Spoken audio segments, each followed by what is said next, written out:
എല്ലാവരും ഒരുപാട് വെയിറ്റ് ചെയ്യുന്ന ഡെഡ്പൂൾ ആൻഡ് വൂൾവറിൻ്റെ ഒരു ട്രെയിലർ ഇറങ്ങിയിരിക്കുകയാണ്. ട്രെയിലറിൽ ഒരുപാടധികം ഈസ്റ്റർ എഗ്ഗുകൾ, ഹിഡൻ ഡീറ്റെയിലിങ്ങും ഒക്കെ ഉണ്ട്. അങ്ങനെയുള്ള ട്രെയിലറിൽ ഒരു ഈസ്റ്റർ എഗ്ഗിനെ പറ്റിയാണ് നമ്മൾ ഇന്ന് സംസാരിക്കാൻ പോകുന്നത്.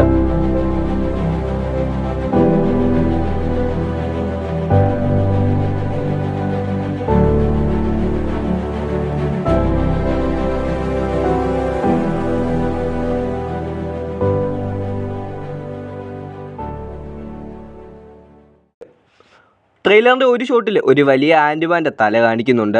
ഇത് സത്യം പറഞ്ഞാൽ ഓൾഡ് മാൻ ലോഗൻ കോമിക്സിലേക്കുള്ള ഒരു ഈസ്റ്റർ എഗ് ആണ്. ഓൾഡ് മാൻ ലോഗൻ കഥ നടക്കുന്നത് ഒരു ഡിഫറെൻറ്റ് റിയാലിറ്റിയിലാണ്. അവിടുത്തെ വില്ലന്മാരെല്ലാം യുണൈറ്റ് ആകുകയും ഒരുപാടധികം ഹീറോസിനെ കൊന്നുകളയുകയും ചെയ്യുന്നു. വില്ലന്മാരെല്ലാം കൂടെ ചേർന്ന് ലോകം പിടിച്ചെടുക്കുകയും അങ്ങനെ അമേരിക്ക പോലത്തെ പല കൺട്രീസിനെ ഡിഫറെൻറ്റ് ടെറിട്ടറി ആക്കി മാറ്റുന്നു. ആ ടെറിട്ടറീസ് എല്ലാം ഒന്നുകിൽ അവിടെ കൺട്രോൾ ചെയ്യുന്ന വില്ലൻ്റെ പേരിലോ അല്ലെങ്കിൽ അവിടെ വെച്ച് മരിച്ചുപോയ ഹീറോൻ്റെ പേരിലോ ആണ് അറിയപ്പെടുന്നത്. ഹാങ് ബിം ഒരു ബാറ്റിലിൻ്റെ ഇടയ്ക്ക് ജയൻ്റായി മാറുകയും അവിടെ വെച്ച് മരിച്ചു പോവുകയും ചെയ്യുന്നു. അങ്ങനെ ആൻറ്റ്മാൻ മരിച്ച ആ സ്ഥലത്തിന് പിംഫാൾ എന്നാണ് പറയുന്നത്. ആ ഒരു പിംഫാളിൻ്റെ ഡയറക്റ്റ് റെഫറൻസ് ആണ് ട്രെയിലറിലെ ആ ഒരു സീന്.